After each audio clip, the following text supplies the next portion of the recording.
ಈಶ್ವರಃ ಪರಮಃ ಕೃಷ್ಣ ಸಚ್ಚಿದಾನಂದ ವಿಗ್ರಹ ಅನಾದಿರಾದಿರ್ಗೋವಿಂದ ಸರ್ವಕಾರಣ ಕಾರಣಂ. ಎಲ್ಲ ಕಾರಣಗಳಿಗೂ ಮೂಲಭೂತ ಕಾರಣಕರ್ತನಾದ ಪರಮಾತ್ಮನಿಗೆ ನಮಸ್ಕರಿಸುತ್ತಾ ಎಲ್ಲ ಜೀವನ್ಮುಕ್ತ ಋಷಿಗಳ ಪಾದಗಳಿಗೆ ಪ್ರಣಾಮಗಳನ್ನು ಸಲ್ಲಿಸುತ್ತಾ ಎಲ್ಲರ ಅಂತರಂಗಗಳಲ್ಲಿ ಅಂತರ್ಯಾಮಿಯಾಗಿ ನೆಲೆಸಿರುವ ದೈವಿ ಚೈತನ್ಯಕ್ಕೆ ವಂದಿಸುತ್ತಾ, ಸೋದರ ಸೋದರಿಯರೇ, ಆತ್ಮೀಯರೇ,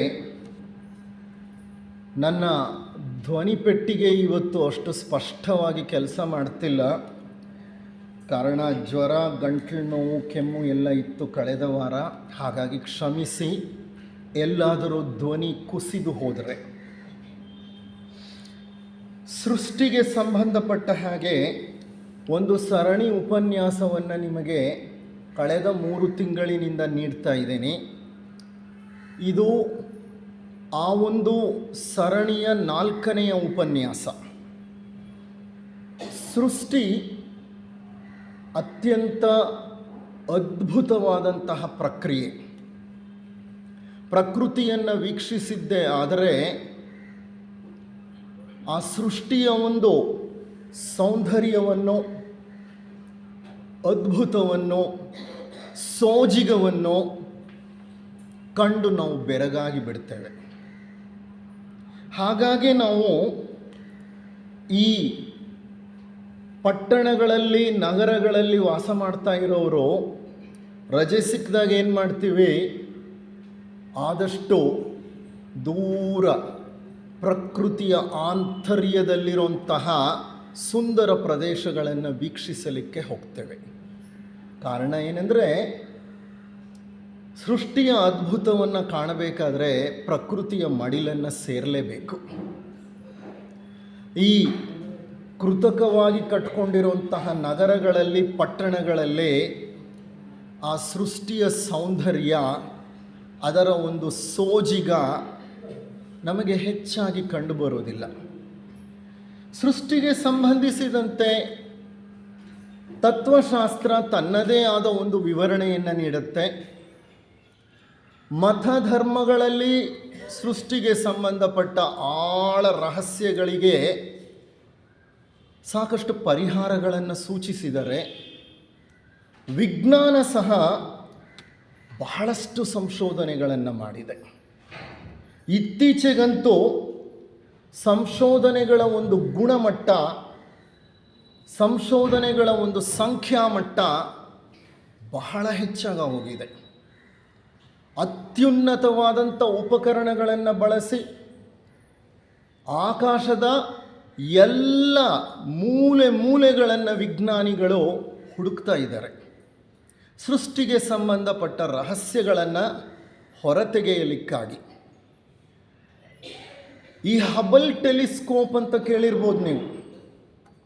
ಈ ಹಬಲ್ ಟೆಲಿಸ್ಕೋಪ್ ಅನ್ನೋದನ್ನು ಎಲ್ಲೂ ಭೂಮಿ ಮೇಲೆ ಇಟ್ಟಿಲ್ಲ. ಇದನ್ನು ಒಂದು ನೌಕೆಯಲ್ಲಿ ಹಾರಿಸ್ಬಿಟ್ಟಿದ್ದಾರೆ ಹೊರಗೆ. ಈಗ ಆ ಹಬಲ್ ಟೆಲಿಸ್ಕೋಪ್ನ ಹೊತ್ಕೊಂಡು ಅಂತರಿಕ್ಷದಲ್ಲಿ ಸುತ್ತಾ ಇದೆಯಲ್ಲ ನೌಕೆ, ಆ ಟೆಲಿಸ್ಕೋಪ್ನ ಮೂಲಕ ದೂರದಲ್ಲಿರುವಂತಹ ನಕ್ಷತ್ರಗಳನ್ನು, ನಕ್ಷತ್ರ ಪುಂಜಗಳನ್ನು ಮತ್ತು ವಿಶಾಲವಾದಂತಹ ಆಕಾಶವನ್ನು ಹುಡುಕಿ ಪರಿಶೋಧಿಸಿ ನೋಡ್ತಾ ಇದ್ದಾರೆ ವಿಜ್ಞಾನಿಗಳು. They are mapping the universe. ಅಖಿಲಾಂಡ ಕೋಟಿ ಬ್ರಹ್ಮಾಂಡದ ಒಂದು ಮ್ಯಾಪ್ ತಯಾರು ಮಾಡಲಿಕ್ಕೆ ಪ್ರಯತ್ನ ಪಡ್ತಿದ್ದಾರೆ. ಈ ಹಂತದಲ್ಲಿ ಏನಾಗ್ಬಿಟ್ಟಿದೆ ಅಂದರೆ, ಅವರಿಗೆ ಎಷ್ಟು ಹುಡುಕೊಂಡು ಹೋದರೂ ವಿಶ್ವದ ಅಂಚು ಅವರಿಗೆ ಸಿಗ್ತಿಲ್ಲ.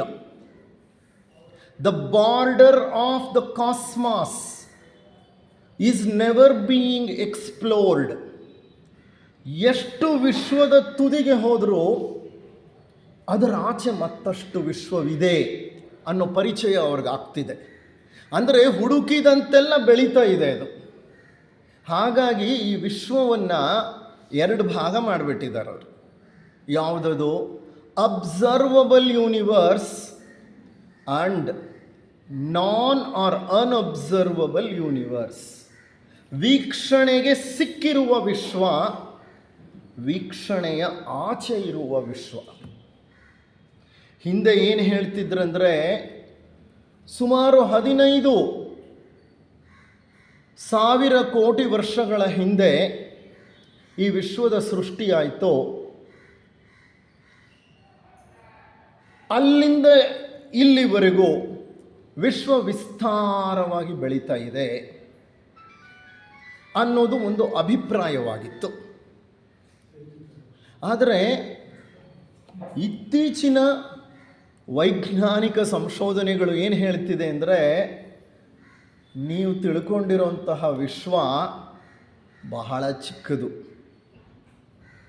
ವಿಶಾಲವಾದ ವಿಶ್ವವಿದೆ. ವಾಟ್ ದೇ ಸೇ ಅಂದರೆ 98 billion light years, 98 into 100 crore light years, ಅಷ್ಟು ವಿಶಾಲವಾಗಿದೆ ವಿಶ್ವ. ನೀವು ಲೆಕ್ಕ ಹಾಕ್ತಾ ಇರೋದು ಒಂದು ಸ್ಪೂನ್ನಷ್ಟಾದರೆ ಅಖಿಲಾಂಡ ಕೋಟಿ ಬ್ರಹ್ಮಾಂಡ ದೊಡ್ಡ ಬೆಟ್ಟದಷ್ಟಿದೆ.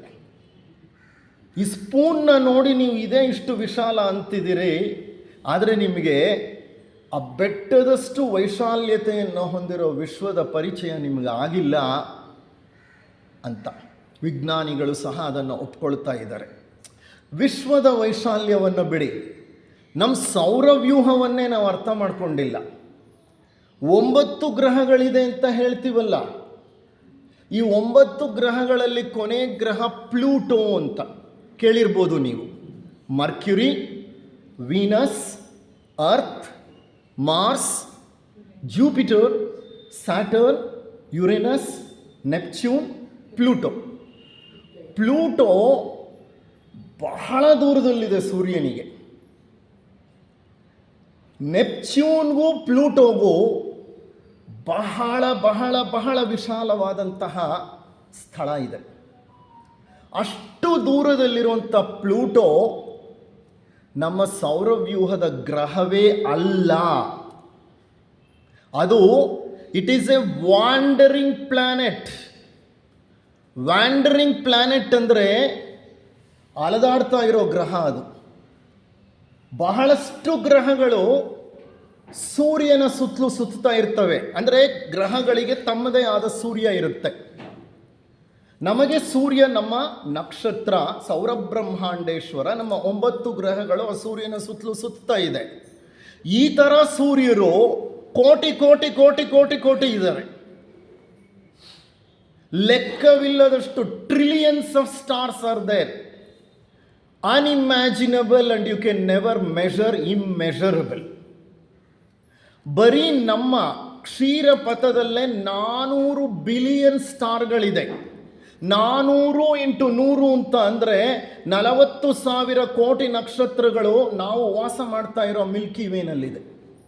ಈ 40,000 ಕೋಟಿ ನಕ್ಷತ್ರಗಳಲ್ಲಿ ಒಂದು ನಕ್ಷತ್ರ ನಮ್ಮ ಸೂರ್ಯ. 40,000 ಕೋಟಿ ನಕ್ಷತ್ರಗಳಿರೋ ಜಾಗದಲ್ಲಿ, ಕ್ಷೀರಪಥದಲ್ಲಿ ಒಂದು ನಕ್ಷತ್ರ ಕಣ್ಮರೆ ಆದರೂ ಗೊತ್ತಾಗಲ್ಲ, ಒಂದು ನಕ್ಷತ್ರ ಹುಟ್ಟಿದರೂ ಗೊತ್ತಾಗಲ್ಲ. ಸಾವಿರಾರು ಮಕ್ಕಳಿರೋ ಮನೆಯಲ್ಲಿ ಒಂದು ಮಗು ಎಲ್ಲೋ ಕಳೆದು ಹೋದ್ರೂ 4-5 ದಿವಸ ಆಗಬೇಕು ಗೊತ್ತಾಗಕ್ಕೆ ಒಂದು ಮಗು ಕಳೆದೋಗಿದೆ ಅಂತ. ಹೌದಾ ಅಲ್ವಾ? ಆ ಥರ ನಮ್ಮ ಕ್ಷೀರಪಥ. 40,000 ಕೋಟಿ ನಕ್ಷತ್ರಗಳ ಮಧ್ಯೆ ನಮ್ಮ ಸೂರ್ಯ ಒಂದು ನಕ್ಷತ್ರ. ಅವನನ್ನು ಪರಿಭ್ರಮಿಸುತ್ತಿರುವ 9 ಗ್ರಹಗಳು. ಈ 9 ಗ್ರಹಗಳಲ್ಲಿ ಕೊನೆ ಗ್ರಹ ಪ್ಲೂಟೋ. ಆ ಪ್ಲೂಟೋನ ಕಿತ್ತಾಕ್ಬಿಟ್ರು ವಿಜ್ಞಾನಿಗಳು. It does not belong to solar system. It is not a planet belonging to our sun. ಈಗ ಮಕ್ಕಳಿಗೆ ಶಾಲೆಗಳಲ್ಲಿ ಪಾಠ ಹೇಳ್ಕೊಡ್ತಾರಲ್ಲ, ಅವರು ಪ್ಲೂಟೋನ ಕಲಿಸಲ್ಲ ಅವ್ರಿಗೆ. Pluto is a wandering star ಅಂತಾರೆ. ಎಲ್ಲ ಅಲೆದಾಡ್ತಾ ಇದೆ. ಅದು ಸೂರ್ಯನಿಗೆ ಸೇರಿರೋ ಗ್ರಹವೇ ಅಲ್ಲ ಅಂತ ಅಂತಾರೆ. ಹಾಗಾದರೆ ಎಷ್ಟು ಗ್ರಹಗಳಿವೆ? ಸೂರ್ಯನಿಗೆ 8 ಗ್ರಹಗಳಿವೆ. ಇದು ವಿಜ್ಞಾನ ಹೇಳ್ತಿರೋದು. ಆದರೆ 6 ತಿಂಗಳ ಹಿಂದೆಯಿಂದ ಒಂದು ದೊಡ್ಡ ಆವಿಷ್ಕಾರವಾಗಿದೆ. ಏನದು ಆವಿಷ್ಕಾರ ಅಂದರೆ, ನಮ್ಮ ಸೌರವ್ಯೂಹದ ಪರಿಧಿಯಲ್ಲಿ ನೆಪ್ಚ್ಯೂನ್ ಗ್ರಹದಿಂದ ಆ ಕಡೆ ಹೋದರೆ ಕ್ಯೂಪರ್ ಬೆಲ್ಟ್ ಅಂತ ಇದೆ. ಕ್ಯೂಪರ್ ಅನ್ನೋಂಥ ಒಬ್ಬ ಖಗೋಳಶಾಸ್ತ್ರಜ್ಞ ಕಂಡುಹಿಡಿದಂತಹ ಒಂದು ವಲಯ ಅದು.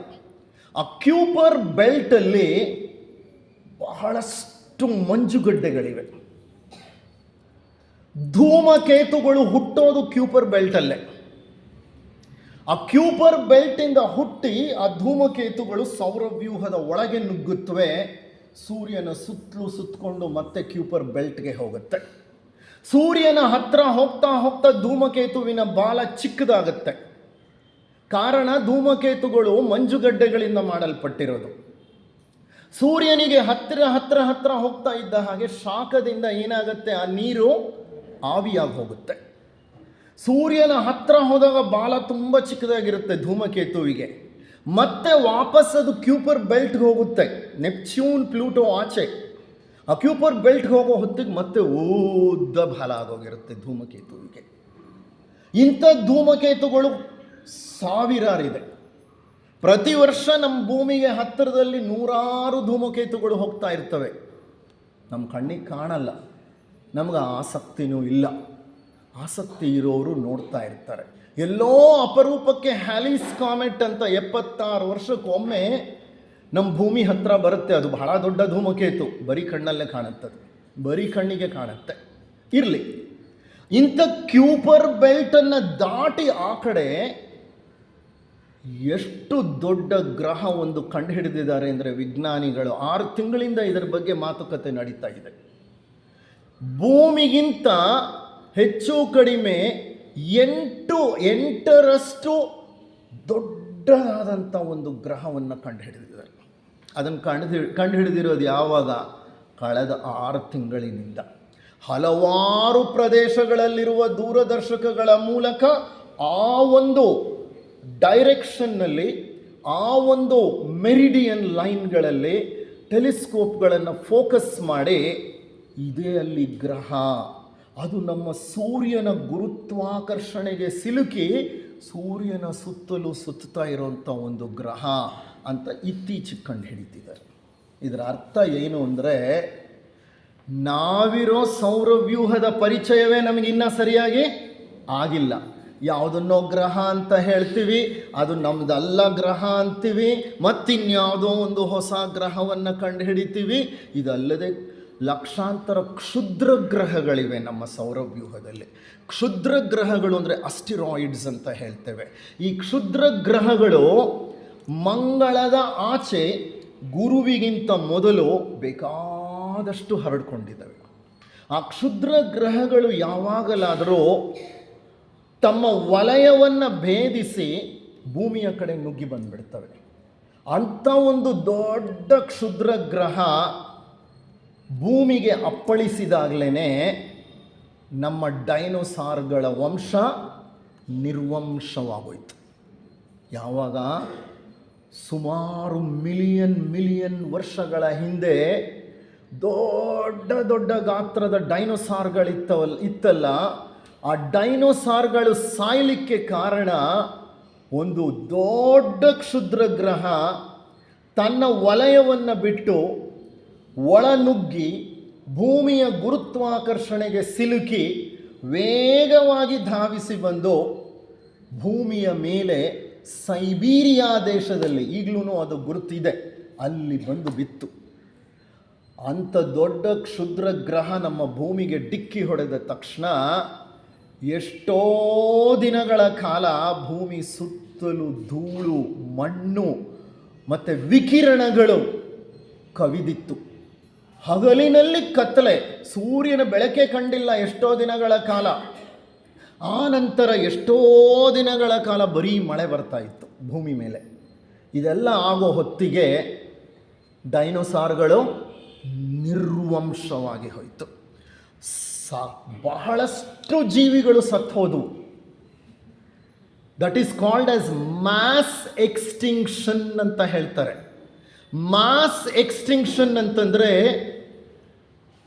ಎಲ್ಲ ಜೀವಿಗಳು ದೊಡ್ಡ ಪ್ರಮಾಣದಲ್ಲಿ ಮರಣವನ್ನು ಹೊಂದಿಬಿಟ್ಟು, ಯಾವಾಗ ಡೈನೋಸಾರ್ಗಳು ಮರಣ ಹೊಂದಿತೋ ಆಗ ಕೆಲವು ಕಪಿಗಳು ಬೆಳಿಲಿಕ್ಕೆ ಪ್ರಾರಂಭವಾಯಿತು. ಆ ಕಪಿಗಳು ಬೆಳೆದೆ ನಂತರ ಎಷ್ಟೋ ಸಾವಿರ ವರ್ಷಗಳಾದಮೇಲೆ ಮನುಷ್ಯರು ಹುಟ್ಟಿದ್ದು. ಡೈನೋಸಾರ್ಗಳೇ ಇದ್ದಿದ್ದಿದ್ರೆ ಭೂಮಿ ಮೇಲೆ ಮನುಷ್ಯ ಅನ್ನೋ ಪ್ರಾಣಿನೇ ಹುಟ್ಟುತ್ತಾ ಇರಲಿಲ್ಲ. ಇದು ವಿಜ್ಞಾನಿಗಳ ಒಂದು ಅಭಿಪ್ರಾಯ. ಡೈನೋಸಾರ್ಗಳ ವಿನಾಶವಾದ ನಂತರ ಮನುಷ್ಯನ ವಿಕಾಸ ಸಂಸರಣೆ ನಡೀಲಿಕ್ಕೆ ಪ್ರಾರಂಭವಾಯಿತು. ಆ ಮನುಷ್ಯನ ಸಂಸರಣೆಯಲ್ಲೂ ಎಷ್ಟೋ ಹಂತಗಳಿವೆ, ಬಹಳಷ್ಟು ಹಂತಗಳಿವೆ, ದೀರ್ಘಕಾಲದ ಪ್ರಯಾಣ. ಆ ನಂತರ ಹೋಮೋಸೆಪಿಯನ್ಸ್ ಅನ್ನುವಂತಹ ಈ ಮನುಷ್ಯನೆಂಬ ಪ್ರಾಣಿ ಹುಟ್ಟಿದ್ದು. ಇದಕ್ಕೆ ಮೊದಲು Homo Shivalik, Homo Ramapithecus, Homo habilis, Homo erectus, ಎಷ್ಟೊಂದು ಜಾತಿಯ ಕಪಿಗಳು ಹಿಂದೆ ಬಂದಿದ್ದಾವೆ. ಅವೆಲ್ಲ ಬೆಳೆದು ಬೆಳೆದು ಬೆಳೆದು ವಿಕಾಸದ ಅಂಚಿನಲ್ಲಿ ಬಂದು ಹೋಮೋಸೆಪಿಯನ್ಸ್ ಆಗಿ ಈಗ ನಾವು ಆಧುನಿಕ ಮನುಷ್ಯ ಅನ್ನೋಂಥ ಒಂದು ಪ್ರಾಣಿ ಹುಟ್ಟಿರೋದು. ಇದು ನಾನು ಏನೋ ಪ್ರಾರಂಭ ಮಾಡಬೇಕಂತ ಅಂದ್ಕೊಂಡೆ, ಅದು ಮತ್ಯಾವುದೋ ಒಂದು ರೂಪವನ್ನು ತಗೊಂಡು ಹೋಗ್ತಾ ಇದೆ. ಇದು ನನ್ನ ಹಿಡಿತದಲ್ಲಿಲ್ಲ. ಇಲ್ಲಿ ಬಂದು ನಿಂತ್ಕೊಂಡಾದ್ಮೇಲೆ ಅದು ಅವರಿಗೆ ಬಿಟ್ಟಿದ್ದು. ಇವತ್ತು ಸ್ವಲ್ಪ ವಿಜ್ಞಾನವನ್ನು ನಿಮ್ಮ ಜೊತೆ ಚರ್ಚೆ ಮಾಡೋಣ ಅಂತ ಅಂದ್ಕೊಂಡೆ, ಹಾಗಾಗಿ ವೈಜ್ಞಾನಿಕವಾಗಿ ಹೋಗಿದ್ದೆ. ಆದರೆ there is something called as organic evolution, ಸಾವಯವ ವಿಕಾಸ ಅಥವಾ ಜೈವಿಕ ವಿಕಾಸ. ಆ ಜೈವಿಕ ವಿಕಾಸವನ್ನು ನೋಡಿದ್ರೆ ಇದನ್ನೆಲ್ಲ ವಿಜ್ಞಾನ ತಿಳಿಸ್ಕೊಡುತ್ತೆ. ನಾನೀಗ ನಿಮ್ಮ ಹತ್ರ ಹೇಳ್ತಾ ಇರೋದು drop of A drop of A drop of A drop of A drop of A drop of A drop of A drop ಅಲ್ಲ. ಅದು ಇದಕ್ಕೆ ಸಂಬಂಧಪಟ್ಟ ಹಾಗೆ ಎವಲ್ಯೂಷನರಿ ಬಯಾಲಜಿ ಅಂತ ಇದೆ, ಸಂಸರಣಾ ಜೀವಶಾಸ್ತ್ರ, ದೊಡ್ಡ ದೊಡ್ಡ ಪುಸ್ತಕಗಳಿದೆ, ಸಾಕಷ್ಟು ಆವಿಷ್ಕಾರಗಳು, ಸಂಶೋಧನೆಗಳು ನಡೆದು ಬಿಟ್ಟಿದೆ. ಇದನ್ನೆಲ್ಲ ನಾನು ನಿಮ್ಮ ಹತ್ರ ಯಾಕೆ ಹೇಳ್ತಿದ್ದೀನಿ ಅಂತಂದರೆ, ಸೃಷ್ಟಿ ಅನ್ನುವಂಥದ್ದು ಬಹಳ ಅದ್ಭುತವಾದಂಥ ಕ್ರಿಯೆ, ಬಹಳ ನಾಜೂಕಾಗಿ ಸೂಕ್ಷ್ಮವಾಗಿ ನಡೆದಂಥ ಕ್ರಿಯೆ. ಈ ಕ್ರಿಯೆಯ ಹಿಂದೆ ಸ್ವಲ್ಪ ಲೋಪದೋಷವಾಗಿದ್ರೂ ಸೃಷ್ಟಿ ಈಗಿರೋ ರೀತಿಯಲ್ಲೇ ಇರ್ತಿರಲಿಲ್ಲ. ಮನುಷ್ಯನಿಗೆ 5 ಬೆರಳಿದೆಯಲ್ಲ, ಇದರ ಹಿಂದೆ ಒಂದು ಸೃಷ್ಟಿಯ ಇತಿಹಾಸವಿದೆ. 5 ಬೆರಳು ಯಾಕೆ ಬಂತು? 5ರಲ್ಲಿ ಒಂದು ಬೆರಳನ್ನು ಹೀಗೆ ಬಗ್ಗಿಸ್ಬೋದು ನಾವು. ಯಾಕೆ ಇದನ್ನು ನೇರವಾಗಿ ಹಿಂಗಿಡಲಿಲ್ಲ ದೇವರು? ಇದು ಹಿಂಗಿರೋದ್ರಿಂದ ಎಷ್ಟೋ ಕೆಲಸ ಮಾಡ್ತಿದ್ದೀವಿ ನಾವು. ಇದು ಹಿಂಗೆ ಇದ್ಬಿಟ್ಟಿದ್ದಿದ್ರೆ ಸುಮಾರು ಕೆಲಸಗಳನ್ನ ನಾವು ಮಾಡಲಿಕ್ಕೆ, ಇದು ಹಿಂಗಾಗೋದಕ್ಕೆ ಕಡಿಮೆ ಅಂದರೆ ಒಂದು 10 ಥಿಯರಿಗಳಿದೆ, 10 ಸಿದ್ಧಾಂತಗಳಿದೆ ವಿಜ್ಞಾನಿಗಳಿದು. ದಟ್ ಮೀನ್ಸ್ ಟು ಸೇ ಜ್ಞಾನ ಸೀಮಿತವಲ್ಲ, ಅಪಾರವಾದ ಜ್ಞಾನವನ್ನು ಕಲೆ ಹಾಕಿದ್ದಾರೆ ವಿಜ್ಞಾನಿಗಳು. ಸಾಕಷ್ಟು ಸಂಶೋಧನೆಗಳು ನಡೆದಿವೆ. ಇಷ್ಟಾದ್ರೂ ಸೃಷ್ಟಿಯಲ್ಲಿ ಇನ್ನೂ ಸಾಕಷ್ಟು ರಹಸ್ಯಗಳಿವೆ. ಸೃಷ್ಟಿಗೆ ಹಿಂದೆ ಏನಿತ್ತು, ಏನರಿಂದ ಇದೆಲ್ಲ ಸೃಷ್ಟಿಯಾಯಿತು, ಸೃಷ್ಟಿಗೆ ಹಿಂದೆ ಏನಿತ್ತು ಅನ್ನೋದನ್ನು ವಿಜ್ಞಾನ ಸಹ ವಿವರಿಸಲಿಕ್ಕೆ ಆಗಲಿಲ್ಲ. ಧರ್ಮ, ಮತ ಮತ್ತು ತತ್ವಶಾಸ್ತ್ರಗಳು ಸಹ ಒಂದು ಹಂತದಲ್ಲಿ ಹೋಗಿ ನಿಂತು ಬಿಡುತ್ತೆ. ಏನೋ ಇತ್ತು, ಅದನ್ನು ಅವ್ಯಕ್ತ ಅಂತ ಕರೆದು ಬಿಟ್ರು. ಅದು ವ್ಯಕ್ತವಾಗಿರಲಿಲ್ಲ. ವ್ಯಕ್ತವಾಗದೇ ಇರೋದು ಅವ್ಯಕ್ತ, ಅನ್ಮ್ಯಾನಿಫೆಸ್ಟ್. ನಮ್ಮ ಗುಪ್ತ ಸಿದ್ಧಾಂತ ಸಹ ಸೃಷ್ಟಿಗೆ ಹಿಂದೆ ಏನಿತ್ತು ಅಂತಂದರೆ ಸ್ಟ್ಯಾನ್ಸಾ 1 of book of Dhyan unmanifest ಅಂತ ಹೇಳುತ್ತೆ. ಧ್ಯಾನ ಗ್ರಂಥ ಕವನಗಳ ಮೊದಲನೆಯ ಕವನದ ಹೆಡಿಂಗ್ ಏನಂದರೆ ಅನ್ಮ್ಯಾನಿಫೆಸ್ಟ್. ಅವ್ಯಕ್ತ. ಅದರಿಂದಲೇ ಪ್ರಾರಂಭ ಆಗೋದು ಧ್ಯಾನ ಗ್ರಂಥ ಕವನಗಳು. ಅಂದರೆ ಎಲ್ಲದಕ್ಕೂ ಮೂಲ ಏನೆಂದರೆ ಅದೇನೋ ಒಂದಿತ್ತು, ಅದು ಅವ್ಯಕ್ತವಾಗಿತ್ತು, ಅದನ್ನು ಆದಿಮೂಲ ಅಂತ ಕರಿತೀವಿ. ಅದನ್ನು ಕುರಿತು ಡಿ ವಿ ಗುಂಡಪ್ಪನವರು, ಡಿ ವಿ ಜಿಯವರು, ನಮ್ಮ ಮಹಾನ್ ಕವಿ, ಕನ್ನಡದ ಮಹಾನ್ ಕವಿ, ಶೃಂಗಾರ ಮಂಗಳಂ ಅನ್ನುವಂಥ ಒಂದು ಗ್ರಂಥದಲ್ಲಿ ಒಂದು ಗೀತೆಯನ್ನು ಬರೀತಾರೆ. ಅವರು ಯಾವ ವಿಜ್ಞಾನದ ಸ್ಟೂಡೆಂಟು ಅಲ್ಲ, ಎಲ್ ಎಸ್ ಸ್ಟೂಡೆಂಟ್ ಅವರು. ನಾನೆಲ್ಲೋ ಓದಿದ ಹಾಗೆ ಎಲ್ ಎಸ್ ಫೇಲ್ ಆಗಿದ್ದರು.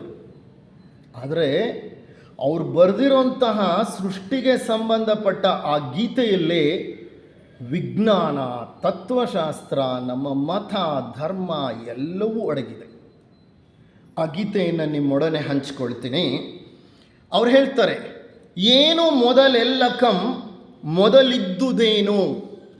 ಎರಡು ಪ್ರಶ್ನೆ. ಏನು ಮೊದಲೆಲ್ಲಕುಂ, ಎಲ್ಲದಕ್ಕೂ ಮೊದಲೇನಿತ್ತೋ? ಮೊದಲಿದ್ದುದೇನು, ಏನಿತ್ತದು ಮೊದಲು? ಏನು ಸೃಷ್ಟಿಯೊಳ ಆದಿ, ಸೃಷ್ಟಿಯಲ್ಲಿ ಆದಿ ಯಾವುದು? ಏನು ಅದಕ್ಕ ಮೂಲಂ, ಸೃಷ್ಟಿಯಲ್ಲಿ ಆದಿ ಅಂತ ನೀವೇನೋ ಹೇಳ್ತೀರಲ್ಲ, ಅದಕ್ಕೆ ಮೂಲ ಯಾವುದು? ನೋಡಿ, ಅವರು is asking A fundamental question. ಎಲ್ಲ ಒಂದು ಮೂಲದಿಂದ ಬಂತು ಅಂತ ಹೇಳ್ತಿರಲ್ಲ, ಆ ಮೂಲಕ್ಕೆ ಮೂಲ ಯಾವುದು? ಅಂದರೆ ನಾನು ಅದಕ್ಕೆ ಆಗಲೇ ಪ್ರಾರಂಭದಲ್ಲಿ ಹೇಳಿದ್ದು, ಎಲ್ಲ ಕಾರಣಗಳಿಗೆ ಮೂಲ ಕಾರಣಕರ್ತ. ಆ ಕಾರಣಕ್ಕೆ ಕಾರಣ ಇಲ್ಲ. ಎಲ್ಲ ಬೇರುಗಳಿಗೆ ಮೂಲ ಬೇರು, ಆ ಬೇರಿಗೆ ಇನ್ನೊಂದು ಬೇರಿಲ್ಲ, ಅದೇ ಮೂಲ ಬೇರು. ಅದೇನದು ಅಂತ ಪ್ರಶ್ನೆ ಹಾಕ್ತಾರೆ. ಆ ಪ್ರಶ್ನೆಗೆ ಹೇಳ್ತಾ ಹೋಗ್ತಾರೆ ಕವನ. ಏನೋ ಅದೊಂದಿತ್ತು, ಏನು ಮಿರದ ಒಲಿತ್ತು, ಮೌನ ಚೈತನ್ಯ ಒಂದದು ತಾನೇ ತಾನು, ಸದ್ದಿಲ್ಲ ಸುಳಿವಿಲ್ಲ ಘಮಲು ಸವಿ ಸೋಕಿಲ್ಲ, ನಿದ್ರಿಪನ ಮನದ ಒಲು ತನ್ನ ಅರಿವುಮಿಲ್ಲ. ಏನೋ ಅದೊಂದಿತ್ತು, ಏನು ಮಿರದ ಒಲಿತ್ತು. ಏನೋ ಅದೊಂದಿತ್ತು, ಏನೂ ಇಲ್ಲದೆ ಇದ್ದ ಹಾಗಿತ್ತು. ಆಗ ಈ ಸ್ಥಳನೂ ಇರಲಿಲ್ಲ. ಸ್ಥಳ ಅಂದರೆ ಸ್ಪೇಸ್. ಈ ಸ್ಪೇಸ್ನ ಯಾರು ಸೃಷ್ಟಿ ಮಾಡಿದವರು? ಸ್ಪೇಸ್ ಅಂದರೆ ಏನು? ಈ ಸ್ಪೇಸ್ ಎಲ್ಲಿತ್ತು? ಇದರ ಅರ್ಥ ಏನು? ಎಲ್ಲಿಂದ ಬಂತು ಈ ಸ್ಪೇಸ್?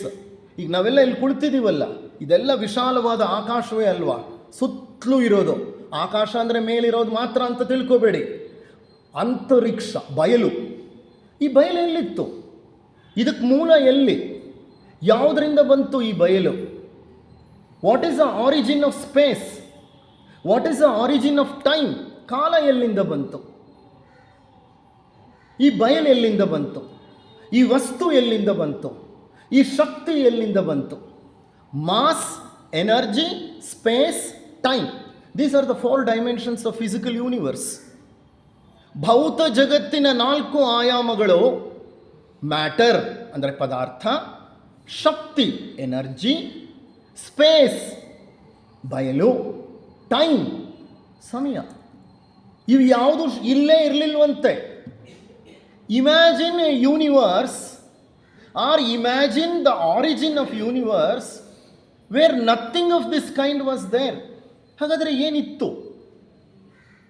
ಕಾಲ ಇಲ್ಲ, ಸ್ಟಾರ್ಟ್ ಆಗಿಲ್ಲ. ಕಾಲನೇ ಸ್ಟಾರ್ಟ್ ಆಗಿಲ್ಲ ಅಂತೀರಿ ನೀವು.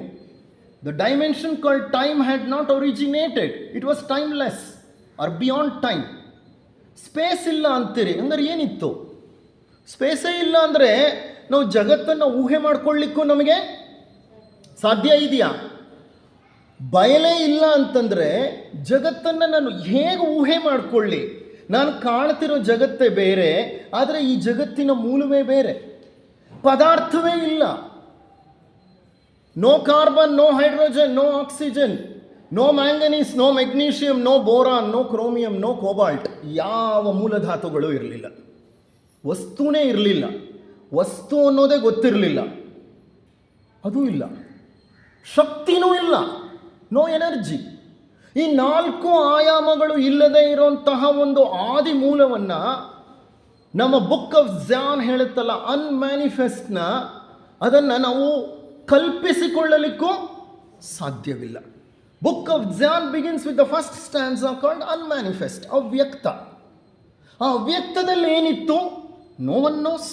ಅದಕ್ಕೆ ಅವ್ರು ಏನು ಹೇಳ್ತಿದ್ದಾರೆ ಇಲ್ಲಿ? ಏನೋ ಅದೊಂದಿತ್ತು, ಏನು ಮಿರದ ಒಲಿತ್ತು, ಮೌನ ಚೈತನ್ಯ ಒಂದು, ಮೌನ ಚೈತನ್ಯ ಒಂದದು ತಾನೇ ತಾನು. ಮೌನವಾದ ಚೈತನ್ಯ ಒಂದಿತ್ತಂತೆ, ಮೂಲ ಚೈತನ್ಯ ಅದು. ಆ ಮೂಲ ಚೈತನ್ಯ ಇನ್ನೂ ಡಿಫರೆನ್ಷಿಯೇಷನ್ನು ಆಗಿಲ್ಲ. ಡಿಫರೆನ್ಷಿಯೇಷನ್ ಅಂದರೆ ಅದು ನಿರ್ಗುಣ. ಅದರಲ್ಲಿ 3 ಗುಣಗಳು ಅಂತ ನಾವೇನು ಹೇಳ್ತೀವಿ? ಸತ್ವ, ತಮಸ್ಸು, ರಜಸ್ಸು. ಅದು ಸಹ ಉತ್ಪತ್ತಿ ಆಗಿಲ್ಲ. ಇಟ್ ಈಸ್ ಮೂಲ. It is undifferentiated pluripotential origin of the universe. Pluripotential. ಅದು ಏನಾದರೂ ಆಗಿ ಡಿಫ್ರೆನ್ಷಿಯೇಟ್ ಆಗ್ಬೋದು. ಆಮೇಲೆ ಅದರಿಂದ ಏನು ಬೇಕಾದರೂ ಹೊರಗೆ ಬರ್ಬೋದು. ಆ ಶಕ್ತಿ ಇರುವಂತಹ ಒಂದು ಮೂಲವಿತ್ತು ಇಲ್ಲಿ. ಅದನ್ನೇ ಅವರು ಮೂಲ ಚೈತನ್ಯ ಒಂದೊಂದು ತಾನೇ ತಾನು, ಅದೊಂದೇ ಒಂದಿತ್ತು. ಎಲ್ಲಿ? ಈ ಅಖಿಲಾಂಡ ಕೋಟಿ ಬ್ರಹ್ಮಾಂಡದಲ್ಲಿ. ಈ ಬ್ರಹ್ಮಾಂಡ ಹೆಂಗಿತ್ತೋ ಅದನ್ನು ಕಲ್ಪಿಸಿಕೊಳ್ಳಲಿಕ್ಕೂ ನಮಗೆ ಸಾಧ್ಯ ಇಲ್ಲ. ಅದಕ್ಕೆ ಹೇಳಿದ್ದು ಸೃಷ್ಟಿ ಅನ್ನೋದು ಬಹಳ ಅದ್ಭುತವಾದದ್ದು. ಇದು ಯಾವುದೂ ಇಲ್ಲ ಅಂದರೆ ಫಂಡಮೆಂಟಲಿ ಪದಾರ್ಥವಿಲ್ಲ, ಶಕ್ತಿ ಇಲ್ಲ, ಕಾಲವಿಲ್ಲ, ಅಂತರಿಕ್ಷವಿಲ್ಲ, ಅಥವಾ ಸ್ಥಳವಿಲ್ಲ, ಆಕಾಶವಿಲ್ಲ. ಅದೆಂತಹ ವಿಶ್ವ, ಅದೆಂತಹ ಮೂಲ, ಅದು ಹೇಗಿತ್ತು? ಅದನ್ನೇ ಶೈವ ಸಿದ್ಧಾಂತದಲ್ಲಿ ಮಹಾಬಿಂದು ಅಂತ ಕರೆದರು. ಅದನ್ನೇ ನಮ್ಮ ವೇದಗಳು ತದೇಕಂ ಅಂತ ಕರೆದು, ಅದನ್ನೇ ಸೀಕ್ರೆಟ್ ಡಾಕ್ಟ್ರಿನ್ ಅನ್ಮ್ಯಾನಿಫೆಸ್ಟ್ ಅಂತ ಹೇಳ್ತು. ಅದನ್ನೇ ಉಪನಿಷತ್ತುಗಳು ಪರಬ್ರಹ್ಮ ಅಂತ ಹೇಳಿದ್ರು. ಅದನ್ನೇ ಯಹೂದ್ಯರು ಜೆಹೋವಾ ಅಂತ ಕರೆದರು. ಅದನ್ನೇ ಬೌದ್ಧರು ಬುದ್ಧಕಾಯ, ಶೂನ್ಯಕಾಯ ಅಂತ ಕರೆದರು. ಅದನ್ನೇ ಗ್ರೀಕರು ಕಾಸ್ಮಾಸ್ ಅಂತ ಕರೆದರು. ಅದನ್ನೇ ನಮ್ಮ ವಿಜ್ಞಾನಿಗಳು ಸ್ಟೇಟ್ ಆಫ್ ಸಿಂಗ್ಯುಲಾರಿಟಿ ಅಂತ ಕರೆದರು. ಅದನ್ನೇ ನಮ್ಮ ವೈಷ್ಣವರು ಹಿರಣ್ಯಗರ್ಭ ಅಂತ ಕರೆದರು. ನೋಡಿ, ಒಂದು ಆದಿ ಮೂಲಕ್ಕೆ ಒಬ್ಬೊಬ್ಬರು ಒಂದೊಂದು ಹೆಸರು ಕೊಟ್ಕೊಂಡಿದ್ದಾರೆ. ಆದರೆ ಆ ಆದಿ ಮೂಲದಲ್ಲಿ ಏನಿತ್ತು ಏನಿಲ್ಲ ಅನ್ನೋದು ಯಾರಿಗೂ ಅರ್ಥ ಆಗಿಲ್ಲ. ಯಾಕೆಂದರೆ ನೋಡಿ, ಅವ್ರು ಹೇಳ್ತಾರೆ, ಸದ್ದಿಲ್ಲ, ಸುಳಿವಿಲ್ಲ, ಘಮಲು, ಸವಿ, ಸೋಕಿಲ್ಲ. ಒಂದು ಸೌಂಡ್ ಇಲ್ಲ. ಯಾಕೆಂದರೆ ಸೌಂಡ್ ಇರಬೇಕಂದ್ರೆ ಏರ್ ಇರಬೇಕು. ನಂಬರ್ 1, ಏರ್ ಜೊತೆಗೆ ಸೌಂಡ್ನ ಕೇಳಿಸ್ಕೊಳ್ಳೋ ಒಬ್ಬ ವ್ಯಕ್ತಿ ಇರಬೇಕು. ಆಗ ಸೌಂಡ್ಗೆ ಬೆಲೆ ಇದೆ. ಈಗ ನಾನೊಂದು ಉದಾಹರಣೆ ಕೊಡ್ತೀನಿ ನಿಮಗೆ. ತತ್ವಶಾಸ್ತ್ರದಲ್ಲಿ ಒಂದು ಫಂಡಮೆಂಟಲ್ ಕ್ವೆಶ್ಚನ್ ಇದು.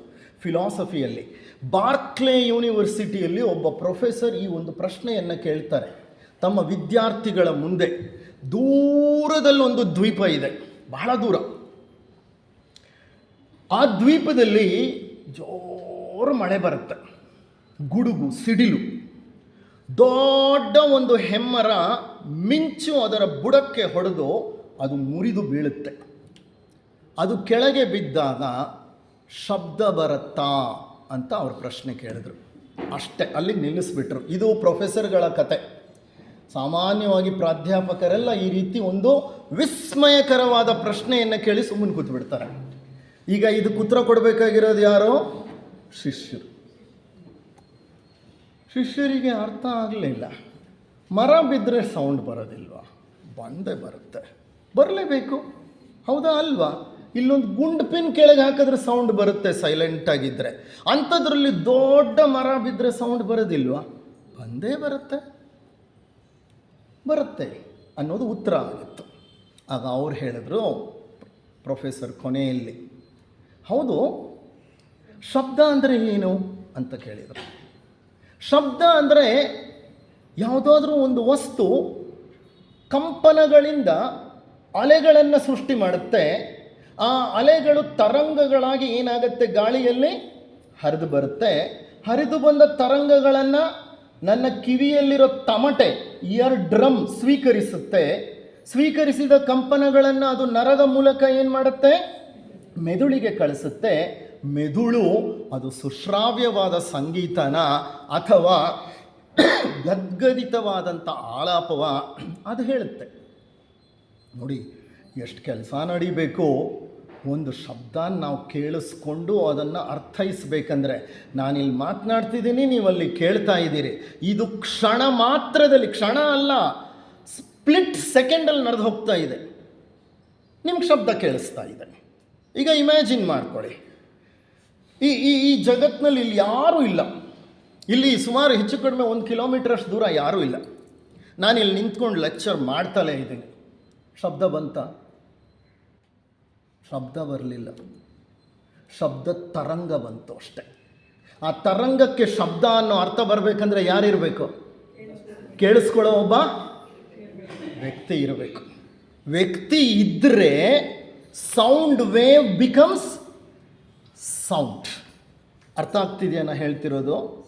ಕೇಳಿಸ್ಕೊಳ್ಳೋರೇ ಇಲ್ಲ ಅಂತಂದರೆ, ಕೇಳಿಸ್ಕೊಳ್ಳೋ ಕಿವಿನೇ ಇಲ್ಲ ಅಂತ ಅಂದರೆ, ಗಾಳಿಯಲ್ಲಿ ಶಬ್ದದ ತರಂಗಗಳಿರುತ್ತೆ ಹೊರತು ಅದು ಶಬ್ದ ಅನ್ನೋದು ಯಾರ ಪರಿವಿಗೂ ಬರೋದಿಲ್ಲ.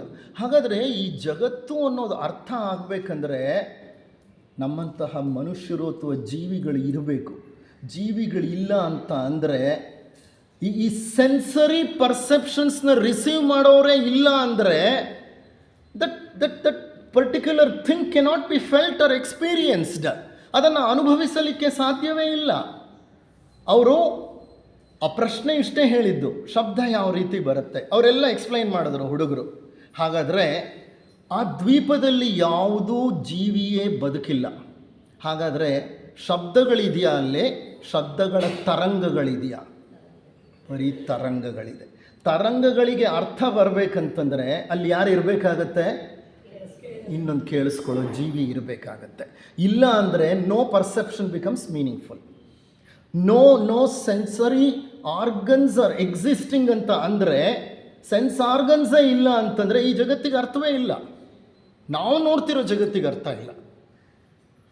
ಹಾಗಾದರೆ ನೀವು ಆಲೋಚನೆ ಮಾಡಿ, ಏನೋ ಅದೊಂದಿತ್ತು, ಏನು ಇರದ ಒಲಿತ್ತು, ಮೌನ ಚೈತನ್ಯ ಒಂದದು ತಾನೇ ತಾನು, ಇನ್ಯಾರೂ ಇಲ್ಲ, ಇನ್ನೇನೂ ಇಲ್ಲ, ಮತ್ತೆಂದೂ ಇಲ್ಲ. ಹಾಗಾದರೆ ಅಲ್ಲಿ ಸದ್ದಿದೆಯಾ? ಶಬ್ದ ಇದೆಯಾ? ಶಬ್ದವಿಲ್ಲ, ಸುಳಿವಿಲ್ಲ, ಇಲ್ಲೇನೋ ಒಂದು ಇದೆ ಅನ್ನೋಂತಹ ಸುಳಿವು ಇಲ್ಲ. ಘಮಲು ಅಂದರೆ ಟೇಸ್ಟ್ ಇಲ್ಲ, ಸವಿ ಸೋಕಿಲ್ಲ. ಘಮಲು ವಾಸನೆ, ಸವಿ ಸೋಕಿಲ್ಲ, ಟೇಸ್ಟು ಇಲ್ಲ, ಸ್ಮೆಲ್ಲು ಇಲ್ಲ. ಅಂದರೆ ಸೆನ್ಸ್ ಆರ್ಗನ್ಸೇ ಇಲ್ಲದೆ ಇರೋದ್ರಿಂದ ಅಲ್ಲಿ ಏನೂ ಇಲ್ಲ. ನಿದ್ರಿಪನ ಮನದ ಒಲು ತನ್ನರಿವುಮಿಲ್ಲ. ಆಳವಾಗಿ ನಿದ್ರೆ ಮಾಡ್ತಿರೋ ವ್ಯಕ್ತಿಗೆ ಜಗತ್ತೇ ಇರಲ್ಲ.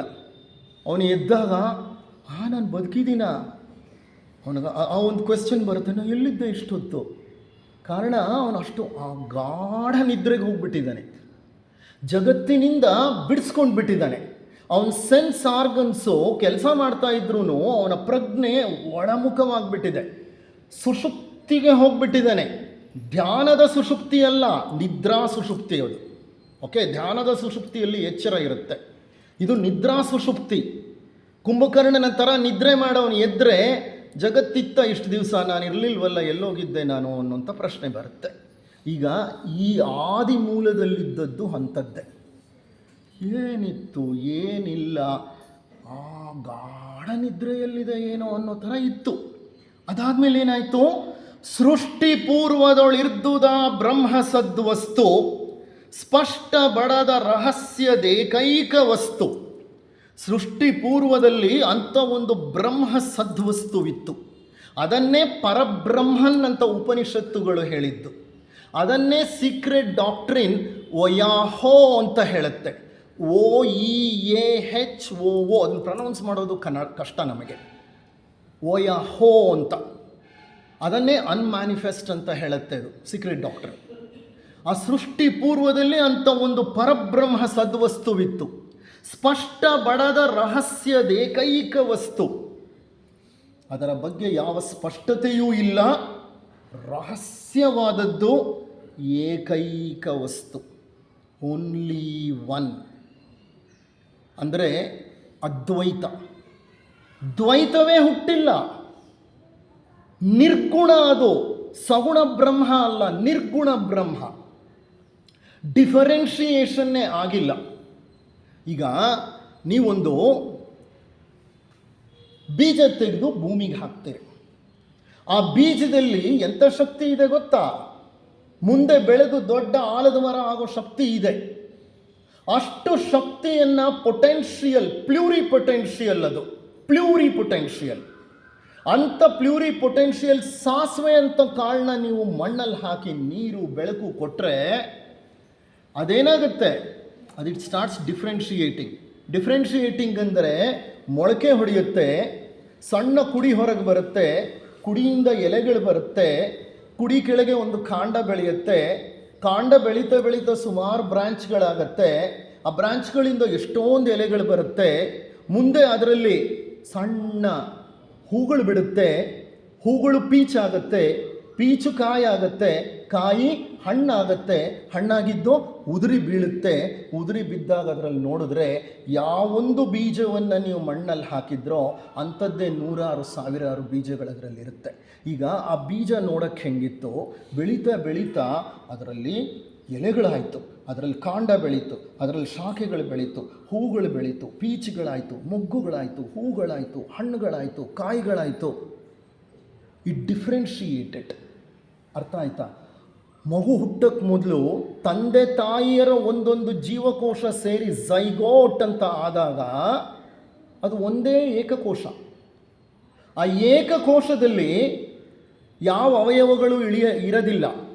9 ತಿಂಗಳು 10 ದಿನ ಆಗೋ ಹೊತ್ತಿಗೆ ಕೈ, ಕಾಲು, ಮೂಗು, ಕಣ್ಣು, ಹೊಟ್ಟೆ, ಕರುಳು, ದೊಡ್ಡ ಕರುಳು, ಚಿಕ್ಕ ಕರುಳು, ಶ್ವಾಸಕೋಶ, ಮೂಳೆಗಳು, ಮಜ್ಜೆ, ರಕ್ತ ಕಣಗಳು, ಏನೇನೋ ಬಂದ್ಬಿಡ್ತು ಅಲ್ಲಿಂದ. ಎಲ್ಲಿಂದ? ಒಂದೇ ಒಂದು ಕೋಶದಿಂದ. ಹಾಗೆ ಈ ಜಗತ್ತಿನಲ್ಲಿ ನಾವು ಕೋಟ್ಯಾಂತರ ಜೀವಿಗಳು ಬದುಕಿದ್ದೀವಿ.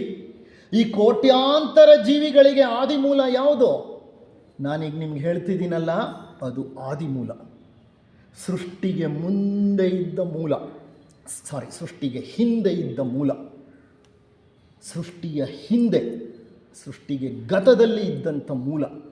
ಆ ಮೂಲ ಒಂದೇ ಒಂದು ಏಕೈಕ ವಸ್ತು. ಅದು ವಸ್ತುನೂ ಅಲ್ಲ, ಅದ್ವೈತ, ಅದು ತತ್ವವೋ ಅಲ್ಲ. ಅದು ಕೆಲವು ಸಲ ಕ್ವೆಶ್ಚನ್ ಕೇಳ್ತಾರೆ, is it a principle? We don't know because ವಿಜ್ಞಾನದ ಎಲ್ಲ ನಿಯಮಗಳು ಮುರಿದು ಬೀಳುತ್ತೆ ಅದನ್ನು ಎಕ್ಸ್ಪ್ಲೈನ್ ಮಾಡೋಕ್ಕೆ ಹೋದಾಗ, ಸ್ಟೇಟ್ ಆಫ್ ಸಿಂಗ್ಯುಲಾರಿಟಿನ. Science breaks down. ಹಾಗೆ ನಮ್ಮ ಮತ ಧರ್ಮದಲ್ಲೂ ಆ ಹಂತಕ್ಕೆ ಹೋದಾಗ ಏನು ವಿವರಿಸಲಿಕ್ಕೆ ಆಗಲ್ಲ.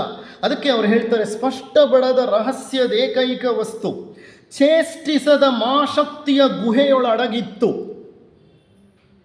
ಒಂದು ಗುಹೆಯಲ್ಲಿ ಅಡಗಿತ್ತು. ಹೇಗಡಗಿತ್ತದು? ಯಾವುದೇ ಚೇಷ್ಟೆ ಇಲ್ಲದೆ ಸುಮ್ಮನೆ ಅಡಗಿತ್ತು. ಅದನ್ನೇ ನಾವು ಮಹಾವಿಷ್ಣು ಯೋಗ ನಿದ್ರೆ ಮುಗಿದು ಮಹಾವಿಷ್ಣು ಎಚ್ಚರವಾಗೋ ಹೊತ್ತಿಗೆ ಜಗತ್ತಿನ ಸೃಷ್ಟಿ ಪ್ರಾರಂಭವಾಯಿತು. ಜಗತ್ ನಾರಾಯಣೋದ್ಭವಂ ಅಂತಲೇ ಮಂತ್ರ ಇದೆ. ಈ ಜಗತ್ತು ನಾರಾಯಣನಿಂದಲೇ ಹುಟ್ಟಿದ್ದು ಅಂತ. ಇರಲಿ, ಅದು ಪುರಾಣದ ಒಂದು ವಿವರಣೆ. ಯೋಗ ನಿದ್ರೆಯಲ್ಲಿತ್ತು ಇದು. ಇಷ್ಟಮು ಅನಿಷ್ಟಮು ಎಂಬುದು ಮಿಲ್ಲದಿತ್ತು. ಕಷ್ಟವದ ಕಾರಿಂದ ತುಷ್ಟಿ ಯಾರಿಂದ. ಅದಕ್ಕೆ ಇಷ್ಟ ಅನ್ನೋದು ಇಲ್ಲ, ಅನಿಷ್ಟ ಅನ್ನೋದು ಇಲ್ಲ, ಲೈಕ್ ಇಲ್ಲ, ಡಿಸ್ಲೈಕ್ ಇಲ್ಲ, ದ್ವಂದ್ವವೇ ಇಲ್ಲ. ಬೇಕು ಅನ್ನೋದಿಲ್ಲ, ಬೇಡ ಅನ್ನೋದಿಲ್ಲ. ಯಾರಿಗೆ ಯಾರು ಅಂತ ಕೇಳೋರು ಇಲ್ಲ. ಇನ್ನೊಂದು ಇಲ್ಲವೇ ಇಲ್ಲ. ಅಲ್ಲಿ ಇರೋದೆಲ್ಲ ಏಕೈಕ ವಸ್ತು. ಕಷ್ಟವದ ಕಾರಿಂದ ತುಷ್ಟಿ ಯಾರಿಂದ. ಯಾರಿಂದ ಕಷ್ಟ? ಅದಕ್ಕೆ ಇರೋದೇ ಒಂದು. ಇನ್ನೊಬ್ಬರಿದ್ದರೆ ತಾನೇ ಕಷ್ಟ ಅಲ್ವಾ? ಮನೆಗಳಲ್ಲೆಲ್ಲ ಹಾಗೆ, ಒಬ್ಬರಿದ್ದರೆ ಕಷ್ಟ ಇಲ್ಲ. ಗೊಣಗಲಿ, ಸಿಟ್ಟಾಗಲಿ, ಸಿಡುಕಾಗಲಿ ಅವನೇ ಎಲ್ಲ ಅನುಭವಿಸ್ಬೇಕು. ಇರೋದೇ ಒಬ್ಬ, ಅವನು ಯಾರ ಮೇಲೆ ಅವನು ಮಾಡೋಕ್ಕಾಗತ್ತೆ? ಇನ್ನೊಬ್ಬರು ಇರಲಿ ಸಾಕು. ಹೆಂಡ್ತಿಗೆ ಗಂಡನೋ, ಗಂಡಂಗೆ ಹೆಂಡ್ತಿನೋ, ದಿನಕ್ಕೊಂದು 4 ಯುದ್ಧಗಳು ನಡೆಯುತ್ತೆ ಅಲ್ವಾ? ಇನ್ನೊಬ್ಬರು ಇದ್ದಾಗ ಏನಾಗತ್ತೆ? ಕಷ್ಟವಾದ ಕಾರಿಂದ ತುಷ್ಟಿ ಯಾರಿಂದ. ಯಾರೂ ಇಲ್ಲ. ಒಬ್ಬರು ಸ್ಯಾಟಿಸ್ಫೈ ಮಾಡಬೇಕು ಅನ್ನೋರೊಬ್ಬರಿಲ್ಲ, ನನಗೆ ಕಷ್ಟ ಸುಖ ಅಂತ ಹೇಳ್ಕೊಳ್ಳೋಕ್ಕೂ ಇನ್ನೊಬ್ಬರಿಲ್ಲ. ಇರೋದೇ ಅದೊಂದು. ದೃಷ್ಟಿಸಲ್ಕಿನ್ನೊಂದು ಮಿಲ್ಲದಿರು ಒಂದು. ದೃಷ್ಟಿಸಿ ನೋಡೋಣ ಯಾರಾದರೂ ಇದ್ದಾರೆ ಅಂದರೆ ಇನ್ನೊಂದು ಇಲ್ಲವೇ ಇಲ್ಲ ಅಲ್ಲಿ. ರೂಪಿಲ್ಲ ರಂಗಿಲ್ಲ ನೋಳ್ಪವನೂ ಇಲ್ಲ. ಅದಕ್ಕೆ ರೂಪನೂ ಇಲ್ಲ, ಬಣ್ಣವೂ ಇಲ್ಲ, ನೋಡುವವನೂ ಇಲ್ಲ. ತಾಪಿಲ್ಲ ತಣಿವಿಲ್ಲ ಸೋಕುವನೂ ಇಲ್ಲ. ಅದಕ್ಕೆ ಶಾಖವೂ ಇಲ್ಲ, ತಂಪೂ ಇಲ್ಲ, ಅದನ್ನು ಮುಟ್ಟಿ ನೋಡುವವನೂ ಇಲ್ಲ. ಏನಿತ್ತೋ ಏನಿಲ್ಲವೋ ತಿಳಿಯಲರಿಯದು. ನೋಡಿ, ಡಿ ವಿ ಗುಂಡಪ್ಪನವರು ಎಲ್ಲಿಗೆ ಬಂದರು? ವಿಜ್ಞಾನ ಏನು ಹೇಳುತ್ತೋ ಅಲ್ಲಿಗೆ ಬಂದರು. ಏನಿತ್ತೋ ಏನಿಲ್ವೋ ಅಲ್ಲೇ ತಿಳಿಯಲರಿಯದು. ನಮಗ್ಯಾರಿಗೂ ಗೊತ್ತಿಲ್ಲ. ನಾನು ನೀನೆಂದೆಂಬ ಭಾವನೆ ಗಮರಿದು. ಅಂದರೆ ನಾನು ನೀನು ಅನ್ನುವಂತಹ ಭಾವವೇ ಇಲ್ಲ, ಆ ಭಾವಕ್ಕೆ ಮೀರಿದ್ದು. ಒಮ್ಮೆ ಏಗಳೋ ಎಂತೋ ಏತಕೋ ನೋಡ. ಎಷ್ಟು ಚೆನ್ನಾಗಿದೆ ನೋಡಿ ಅವ್ರ ಭಾಷೆ. ಎಲ್ಲೇ ಓದ್ದವರು ಎಂಥ ಕನ್ನಡ ಬರೀತಿದ್ದಾರೆ ಅಂದರೆ ಕನ್ನಡದ PhD ಮಾಡಿದವರು ಕೂಡ ಬರೀಲಿಕ್ಕಾಗಲ್ಲ ಈ ಭಾಷೆನ. ಒಮ್ಮೆ ಏಗಳೋ ಎಂತೋ ಏತಕೋ ನೋಡ. ಒಮ್ಮೆ ಏಗಳೋ ಎಂತೋ ಯಾವಾಗಲೋ, ಹೇಗೋ ಯಾತಕ್ಕೋ ನೋಡ. ಏನಾಯಿತು ಅಲ್ಲೇ? ಬ್ರಹ್ಮವೆಂಬ ಗುಹ್ಯ ಅಲುಗಿದ ಒಲಾಯಿತು. ಆ ಬ್ರಹ್ಮ ಅಂತ ಹೇಳ್ತಿದ್ನಲ್ಲ, ಆ ರಹಸ್ಯವಾದಂಥ ಆದಿಮೂಲ, ಅದು ಇದ್ದಕ್ಕಿದ್ದ ಹಾಗೆ ಸಣ್ಣಗೆ ಶೇಕ್ ಆಯಿತು. ಅಲ್ಲಿವರೆಗೂ ಅದರಲ್ಲಿ ಏನಿದೆ ಅನ್ನೋದು ಗೊತ್ತಿಲ್ಲ, ಅದಕ್ಕೆ ಜೀವ ಇದೆಯಾ ಜೀವ ಇಲ್ವಾ ಅನ್ನೋದು ಗೊತ್ತಿಲ್ಲ, ಸುಮ್ಮನಿತ್ತು. ಇದು ಹೇಗೆ ಅಂದರೆ, ಹುಟ್ಟಿದ ಮಗು ಗರ್ಭದಲ್ಲಿದ್ದಾಗ ಬೆಳೀತಾ ಬೆಳೀತಾ ಬೆಳೀತಾ ಒಂದು ಹಂತದಲ್ಲಿ ಏನು ಮಾಡುತ್ತೆ, ಅದು ಹೊಟ್ಟೆಯಲ್ಲಿ ತಿರುಗುತ್ತೆ, ಚಲಿಸುತ್ತೆ. ತಕ್ಷಣ ತಾಯಿಗೆ ಅರ್ಥ ಆಗುತ್ತೆ, ಓಹೋ ಒಳಗಡೆ ಓದಿತಾ ಇದ್ದಾನೆ ಇವನು ನನ್ನ ಅಂತ. ಅಲ್ಲಿವರೆಗೂ ಆಕಾರ ನೋಡಿ ಗೊತ್ತಾಗಬೇಕು ಇದಾನೆ ಅಂತ. ಅವನು ಇದಾನ ಇಲ್ವ ಅನ್ನೋದು ಗೊತ್ತಿರಲ್ಲ. First time when the baby kicks, the mother feels the sensation. ಗೊತ್ತಾಗುತ್ತೆ, ಓ ಏನೋ ಇದೆ. ಹಾಗೆ ಇದು ಎಷ್ಟು ಕೋಟಿ ವರ್ಷಗಳ ಕಾಲ ಮಹಾಪ್ರಳಯದ ನಂತರ, ಮಹಾಪ್ರಳಯದ ನಂತರ ಈ ಅನ್ಮ್ಯಾನಿಫೆಸ್ಟ್ ಅನ್ನೋದು ಸೈಲೆಂಟಾಗಿತ್ತು. ಈಗ ಇದ್ದಕ್ಕಿದ್ದ ಹಾಗೆ ಅದರಲ್ಲಿ ಏನೋ ಒಂದು ಚಲನೆ. ಒಮ್ಮೆ ಏಗಳೋ ಎಂತೋ ಏತಕೋ ನೋಡ, ಬ್ರಹ್ಮವೆಂಬ ಗುಹ್ಯ ಒಲುಗಿದ ಒಲಾಯಿತು. ಅಲುಗಿತದು ಚಲಿಸಿದಂತಾಯಿತು ನಿಶ್ಚಲಿತದಲ್ಲಿ. ಜೋರಾಗಿ ಅಲಗಾಡ್ಲಿಕ್ಕೆ ಪ್ರಾರಂಭ ಆಯಿತು, ಚಲಿಸಿದಂತಾಯಿತು ನಿಶ್ಚಲಿತದಲ್ಲಿ. ನಿಶ್ಚಲನೆಯಲ್ಲಿನ ಚಲನೆ ಇದ್ದ ಹಾಗಿತ್ತು ಅದು. It's called A thrill. It's called thrill ಅಂತ ಹೇಳ್ತೀವಿ ನಾವು. ಮೆಡಿಕಲ್ ಲ್ಯಾಂಗ್ವೇಜ್ನಲ್ಲಿ ಹೇಳೋದಾಯಿತು ಅಂತಂದರೆ ಆ ಥ್ರಿಲ್ಲಿಂಗ್ ಮೂಮೆಂಟ್ ಇತ್ತು.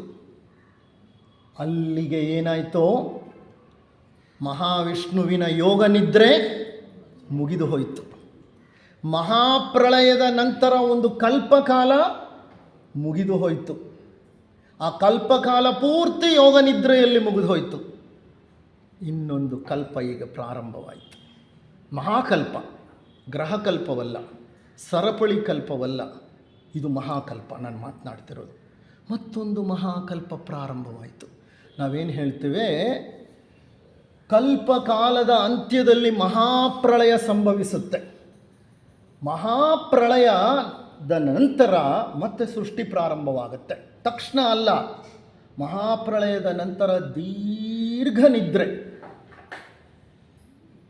ಆ ನಂತರ ಮತ್ತೆ ಸೃಷ್ಟಿ ಪ್ರಾರಂಭವಾಗುತ್ತೆ. ಇರಲಿ, ಇದರ ಬಗ್ಗೆ ಸೀಕ್ರೆಟ್ ಡಾಕ್ಟ್ರಿನ್ನ ಮೊದಲನೆಯ ಪ್ರತಿಪಾದನೆ ಬಹಳ ಸುಂದರವಾಗಿ ತಿಳಿಸುತ್ತೆ. ಅದನ್ನು ನಾನು ಮುಂದೆ ಕಂಟಿನ್ಯೂ ಮಾಡ್ತೀನಿ. ಇಲ್ಲಿ ಏನಾಗುತ್ತೆ ಅಂತಂದರೆ, ಸಂಕಲ್ಪ ಮೂಡುತ್ತೆ. ಎಲ್ಲಿ ಆ ಆದಿ ಮೂಲ ಯಾವುದಿತ್ತು, ಮೂಲ ಚೈತನ್ಯದಲ್ಲಿ ಒಂದು ಸಂಕಲ್ಪ ಬರುತ್ತೆ. That is called as a father plus mother principle. ಪುರುಷ ಪ್ರಕೃತಿಗಳೆರಡರ ಸಂಗಮ ಅಲ್ಲಿತ್ತು. ಇನ್ನು ಪುರುಷ ಪ್ರಕೃತಿ ಅನ್ನೋ ಪ್ರತ್ಯೇಕತೆ ಆಗಿಲ್ಲ, ಡಿಫ್ರೆನ್ಷಿಯೇಷನ್ ಆಗಿಲ್ಲ. ಪುರುಷ ಪ್ರಕೃತಿಗಳೂ ಸೇರ್ಕೊಂಡಿತ್ತು. ಸಾಂಖ್ಯಶಾಸ್ತ್ರ ಹೇಳೋ ಪ್ರಕಾರ ಅದೊಂದು ಅವ್ಯಕ್ತ. ಆ ಅವ್ಯಕ್ತ ಮೊಟ್ಟ ಮೊದಲ ಬಾರಿಗೆ ಗಾಢ ನಿದ್ರೆಯಿಂದ ಎದ್ದು ಒಂದು ಸಲ ಮೈ ಜಾಡಿಸ್ತು. ಮೈ ಜಾಡಿಸಿ ನಾನು ಇಲ್ಲಿದ್ದೀನಿ ಅನ್ನೋದನ್ನು ಪರಿಚಯ ಮಾಡಿಕೊಡ್ಲಿಕ್ಕೂ ಯಾರೂ ಇಲ್ಲ ಅಲ್ಲಿ. ಇರಲಿ, ಇದೊಂಥರ ಬ್ಯೂಟಿಫುಲ್ ಎಕ್ಸ್ಪ್ಲನೇಷನ್. ಇಲ್ಲಿ ಏನಂತ ಸಂಕಲ್ಪ? ಏಕೋಸ್ಯಂ ಬಹೂನಾಂ ಬಹುಸ್ಯಾಂ ಪ್ರಜಾಯೇಯೇತಿ ತದಾತ್ಮಾನಂ ಸ್ವಯಂ ಕುರುತ ತಸ್ಮಾತ್ ಸುಕೃತ ಮುಚ್ಯತೆ. ಇದು ಸಂಕಲ್ಪ, ಆದಿ ಮೂಲದಲ್ಲಿ ಬಂದ ಸಂಕಲ್ಪ. ಸೋಕಾಮಯತ ಅಂದರೆ ಇಂತಹ ಒಂದು ಅಭಿಲಾಷೆ, ಸಂಕಲ್ಪ ಆದಿ ಮೂಲದಲ್ಲಿ ಹುಟ್ಟಿತು. ಏನು? ಬಹುಸ್ಯಾಂ ಪ್ರಜಾಯೇಯೇತಿ, ನಾನು ಬಹುವಾಗಬೇಕು. ತದಾತ್ಮಾನಂ ಸ್ವಯಂ ಕುರುತ, ನಾನು ವಿಸ್ತರಿಸಬೇಕು, ನಾನು ಬಹುವಾಗಬೇಕು. ಏಕೋಸ್ಯಂ ಬಹೂನಾಂ, ಒಬ್ಬನಿರುವಂತಹ ಈ ಜೀವನ ನನಗೆ ಬಹಳ ಬೇಸರವಾಗ್ತಿದೆ. ನಾನೇನು ಮಾಡಬೇಕೀಗ? ಹಲವಾರು ಸೃಷ್ಟಿಯಲ್ಲಿ ತೊಡಗಿಕೊಳ್ಳಬೇಕು ಅಂತ ಆದಿ ಮೂಲ ತನ್ನ ಲೀಲೆಯನ್ನು ಪ್ರಾರಂಭ ಮಾಡಿಬಿಡುತ್ತೆ. ಆ ಲೀಲೆ ಪ್ರಾರಂಭವಾದಾಗ ಅಲ್ಲೇ ನಿರ್ಗುಣ ಬ್ರಹ್ಮ, ಸಗುಣ ಬ್ರಹ್ಮ, ಸತ್ವ, ತಮಸ್ಸು, ರಜಸ್ಸು, 3 ಗುಣಗಳ ಉತ್ಪತ್ತಿಯಾಗತ್ತೆ. ಅವುಗಳೊಂದಿಗೆ ಪುರುಷ ಮತ್ತು ಪ್ರಕೃತಿ, ಮೇಲ್ ಆ್ಯಂಡ್ ಫೀಮೇಲ್ ಪ್ರಿನ್ಸಿಪಲ್ಸ್, ಸಾಂಖ್ಯ ಹೇಳೋ ಥರ ಪುರುಷ ಮತ್ತು ಪ್ರಕೃತಿ ತತ್ವಗಳು ಉತ್ಪತ್ತಿಯಾಗತ್ತೆ. ಇದನ್ನು ಚೈನಾ ಭಾಷೆಯಲ್ಲಿ ಜಾಪನೀಯರು ಹೇಳೋ ಥರ ಯಿಂಗ್ ಆ್ಯಂಡ್ ಯಾಂಗ್ ಅಂತಾರೆ. ಅವರು male and female, yin and yang. ನಮ್ಮ ಸಂಸ್ಕೃತದಲ್ಲಿ ಪುರುಷ ಮತ್ತು ಪ್ರಕೃತಿ ಅಂತ ಹೇಳ್ತೀವಿ. ಕ್ರೈಸ್ತ ಧರ್ಮದಲ್ಲೂ ಸಹ ಪುರುಷ ಮತ್ತು ಪ್ರಕೃತಿ ಅನ್ನೋದು ಬರುತ್ತೆ. ಪ್ಲೀಸ್ ರೀಡ್ ಡ ವಿನ್ಸಿ ಕೋಡ್. ನಿಮಗೆ ಆ ಪುಸ್ತಕ ಸಿಕ್ಕಿದ್ರೆ, I have forgotten the author's name. ಡ ವಿನ್ಸಿ ಕೋಡ್ ಅಂತ. It's A beautiful book of Christianity. ಕ್ರೈಸ್ತ ಮತಕ್ಕೆ ಸಂಬಂಧಪಟ್ಟಂತಹ ಯೇಸು ಕ್ರಿಸ್ತ ಮತ್ತು ಮೇರಿ ಮ್ಯಾಗ್ಡಲೀನ್ ಅವರ ಒಂದು ಕತೆ. ಬಹಳ ರೋಚಕವಾಗಿದೆ ಅದು. ಆ ಕತೆ ಬಹಳ ಸುಂದರವಾಗಿದೆ. ಆ ಕತೆ ತುಂಬ ಈ ಪುರುಷ ಮತ್ತು ಪ್ರಕೃತಿ ತತ್ವಗಳ ಬಗ್ಗೆನೇ ವಿವರಣೆ. ವಿಜ್ಞಾನ ಸಹ ಇದನ್ನು ಇದು ಮ್ಯಾಸ್ಕ್ಯುಲೈನ್ ಆ್ಯಂಡ್ ಫೆಮಿನೈನ್ ಅಂತಲೇ ಪಾರ್ಟ್ ಮಾಡುತ್ತೆ. ಈ ಥರ 2 ತತ್ವಗಳು ಅಲ್ಲಿ ಉತ್ಪತ್ತಿಯಾಗತ್ತೆ. ಈ ಸೃಷ್ಟಿಗೆ ಸಂಬಂಧಪಟ್ಟ ಹಾಗೆ ಶೃಂಗಾರ ಮಂಗಳಂ ಇಷ್ಟು ಸುಂದರವಾಗಿ ಸೃಷ್ಟಿ ಪೂರ್ವದ ಸ್ಥಿತಿಯನ್ನು ಸೃಷ್ಟಿ ಪ್ರಾರಂಭವಾಗುವ ತನಕ ವಿವರಿಸಿದರೆ, ಋಗ್ವೇದದಲ್ಲಿ 10ನೆಯ ಮಂಡಲ 127ರಿಂದ 130 ತನಕ ಶ್ಲೋಕಗಳು. ನಾಸದೀಯ ಸೂಕ್ತ ಅಂತಾರೆ ಇದನ್ನು. ಋಗ್ವೇದದಲ್ಲಿ ನಾಸದೀಯ ಸೂಕ್ತ. ಈ ನಾಸದೀಯ ಸೂಕ್ತದಲ್ಲಿ ಸೃಷ್ಟಿಯ ಬಗ್ಗೆ ವಿವರಣೆ ಕೊಡ್ತಾರೆ. ಇದುವರೆಗೂ ನಾನು ಹೇಳಿದ್ದು ಡಿ ವಿ ಗುಂಡಪ್ಪನವ್ರು ಹೇಳಿದ್ದು. ಅದ್ರ ಜೊತೆಗೆ ಅಲ್ಲಲ್ಲಿ ನಿಮಗೆ ವಿಜ್ಞಾನ ಮತ್ತು secret doctrine, book of John ಅದರ ಬಗ್ಗೆ ಹೇಳ್ತಾ ಇದ್ದೆ. ಈಗ ನಮ್ಮ ಋಗ್ವೇದ ಏನು ಹೇಳುತ್ತೆ? ಎಲ್ಲ ವೇದಗಳಿಗೂ ಮೊಟ್ಟ ಮೊದಲನೆಯ ವೇದ ಯಾವುದು? ಋಗ್ವೇದ. ಬಹಳ ಪುರಾತನವಾದಂಥ ವೇದ ಅದು. ಆ ಋಗ್ವೇದದಲ್ಲಿ ಏನು ಹೇಳುತ್ತೆ ಶ್ಲೋಕ ಅಂತ ಅಂದರೆ, ನಾಸದೀಯ ಸೂಕ್ತದಲ್ಲಿ ಬರುತ್ತೆ ಇದು. Then there was neither existence nor non existence. ಸೃಷ್ಟಿಯ ಪೂರ್ವದಲ್ಲಿ ಅಸ್ತಿತ್ವವೂ ಇಲ್ಲ, ಅನಸ್ತಿತ್ವವೂ ಇಲ್ಲ. ಇದಂಗೆ ಅರ್ಥ ಮಾಡ್ಕೊಳ್ಳೋದು? ಅಸ್ತಿತ್ವ ಅಂತ ಅಂದರೆ ಎಕ್ಸಿಸ್ಟೆನ್ಸ್, ಅನಸ್ತಿತ್ವ ಅಂದರೆ ನಾನ್ ಎಕ್ಸಿಸ್ಟೆನ್ಸ್, ಇರೋದು ಇಲ್ಲದೆ ಇರೋದು. ಇದೇನು ಹೇಳುತ್ತೆ ಈ ಸೂಕ್ತ? ಸೃಷ್ಟಿಯ ಪೂರ್ವದಲ್ಲಿ ಇದ್ದದ್ದು ಇಲ್ಲ, ಇಲ್ಲದೆ ಇದ್ದದ್ದು ಇಲ್ಲ. ಅಂದರೆ ಅರ್ಥ ಏನು ನೋಡಿ? That is what I am telling. ಆದಿ ಮೂಲಕ್ಕೆ ಹೋದಾಗ ವೇದ ಸಹ ಸೋತು ಹೋಗುತ್ತೆ ಎಕ್ಸ್ಪ್ಲೈನ್ ಮಾಡಲಿಕ್ಕೆ. It uses a language which is paradoxical. ವಿರೋಧಾಭಾಸಗಳಿಂದ ಕೂಡಿದ ಪದಗಳನ್ನು ತಂದು ಕೊಟ್ಟು ಬಿಡ್ತಾರೆ ಋಷಿಗಳು. ಅವ್ರಿಗೂ ಅರ್ಥ ಆಗಿಲ್ಲ ಅದಕ್ಕೆ ಮೊದಲು ಏನಿತ್ತು ಅಂತ. Then there was neither existence nor non existence ಅಂದರೆ ಅಲ್ಲಿ ಅಸ್ತಿತ್ವವಿರೋದು ಇಲ್ಲ, ಅಸ್ತಿತ್ವವಿಲ್ಲದೆ ಇರೋದು ಇಲ್ಲ. ಹಾಗಾದರೆ ಏನಿತ್ತು? ಇಲ್ಲ ಮೇಲಿರಬೇಕು ಇಲ್ಲ ಕೆಳಗಿರಬೇಕು, ಮೇಲೂ ಇಲ್ಲ ಕೆಳಗೂ ಇಲ್ಲ ಅಂದರೆ ಎಲ್ಲಿ? ಆ ಮಧ್ಯದಲ್ಲಿ ಅನ್ನೋದನ್ನ ಅರ್ಥ ಮಾಡ್ಕೊಳ್ಳಿಕ್ಕೆ ಆಗದೇ ಇಲ್ವೇ ಇಲ್ಲಿ? ಸಾಧ್ಯನೇ ಇಲ್ವಲ್ಲ. ಇಲ್ಲ ಒಂದು ವಸ್ತು ಇರಬೇಕು, ಇಲ್ಲ ಆ ಒಂದು ವಸ್ತು ಇಲ್ಲದೆ ಇರಬೇಕು. ಅರ್ಧ ಇದೆ ಅರ್ಧ ಇಲ್ಲ ಅಂದರೆ ಅದೆಂಥದ್ದು? It is not possible. So the language is breaking down here. An absolute void, darkness hidden in darkness. ಆ ಸೂಕ್ತ ಏನು ಹೇಳುತ್ತೆ ಅಂದರೆ, ಆಬ್ಸಲ್ಯೂಟ್ ವಾಯ್ಡ್, ಒಂದು ನಿರಪೇಕ್ಷ ಶೂನ್ಯವಿತ್ತು. ಸಾಪೇಕ್ಷ ಶೂನ್ಯ ಅಲ್ಲ, ನಿರಪೇಕ್ಷ. ಆಬ್ಸಲ್ಯೂಟ್ ವಾಯ್ಡ್, ರಿಲೇಟಿವ್ ವಾಯ್ಡ್ ಅಲ್ಲ. ರಿಲೇಟಿವ್ ಅಂದರೆ ಇನ್ನೊಂದಿದೆ ಅಂತ, ಆಬ್ಸಲ್ಯೂಟ್ ಅಂದರೆ ಇನ್ನೊಂದಿಲ್ಲ. ಆಬ್ಸಲ್ಯೂಟ್ ವಾಯ್ಡ್ ಆಗಿತ್ತು ಅದು. ಅಲ್ಲೇನಿತ್ತು? Darkness hidden in darkness. ಕತ್ತಲೆಯ ಗರ್ಭದಲ್ಲಿ ಕತ್ತಲೆ ಅಡಗಿತ್ತು. ಎಷ್ಟು ಕಷ್ಟ ನೋಡಿ ಈ ಭಾಷೆ. ಕತ್ತಲೆಯ ಗರ್ಭದಲ್ಲಿ ಕತ್ತಲೆ. ಇನ್ನೇನು ಕತ್ತಲೆ ಗರ್ಭದಲ್ಲಿ ಬೆಳಕು ಅಡಗಿರ್ಲಿಕ್ಕೆ ಸಾಧ್ಯ ಇದೆಯಾ? ಕತ್ತಲೆ ಗರ್ಭದಲ್ಲೇ ಇನ್ನೂ ಆಳ ಕತ್ತಲೆ ಅಡಗಿತ್ತು. ಅಲ್ಲಿ ಬೆಳಕೇ ಇರಲಿಲ್ಲ. ಇನ್ನು ಈ ಜಗತ್ತಿನಲ್ಲಿ sunlight was not there, light was not there. Forget sunlight, any light was not there.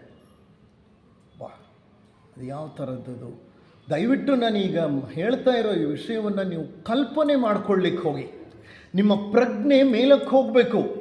ನಾನು ಇದನ್ನೆಲ್ಲ ಸುಮಾರು ಒಂದು 26-27 ವರ್ಷದ ಹಿಂದೆ ಓದ್ತಾ ಇದ್ದಾಗ ನನಗೆ ರೋಮಾಂಚನವಾಗ್ತಿತ್ತು. ಯಾಕೆಂದರೆ I used to imagine. Imagination is the best faculty in a human being. ಬೆಸೆಂಟರಿಗಿದ್ದದ್ದ ಶಕ್ತಿನೇ ಕಲ್ಪನಾ ಶಕ್ತಿ.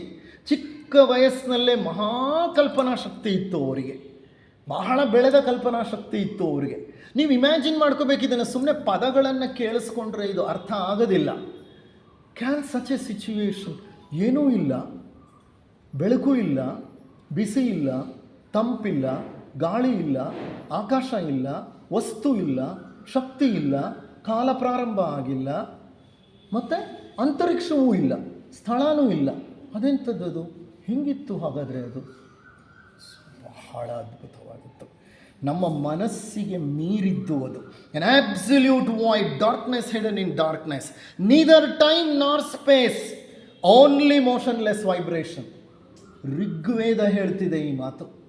ವಿಜ್ಞಾನಕ್ಕೆ ಸಂಬಂಧಪಟ್ಟ ಮಾತನ್ನು ಸುಮಾರು 5,000-6,000 ವರ್ಷಗಳ ಹಿಂದೆ ಬರೆದ ಋಗ್ವೇದದ ನಾಸದಿಯ ಸೂಕ್ತದಲ್ಲಿದೆ. ಏನು ಹೇಳ್ತಾರೆ ಅವರು? ನೀದರ್ ಟೈಮ್ ಅನ್ನೋ ಕಾನ್ಸೆಪ್ಟೇ ಇರಲಿಲ್ಲ. ಟೈಮ್ ಸ್ಟಾರ್ಟೇ ಆಗಿರಲಿಲ್ಲ. Time starts with big bang. ಮಹಾಸ್ಫೋಟ ಆಗಿದ ತಕ್ಷಣ ಟೈಮ್ ಸ್ಟಾರ್ಟೆಡ್ ಟಿಕ್ಕಿಂಗ್. ಅಲ್ಲಿವರೆಗೂ ಟೈಮ್ ಇಲ್ಲ. ಅದೆಂಥದ್ದು ಟೈಮ್ ಇಲ್ಲದೆ ಇರೋ ಕಾಲ?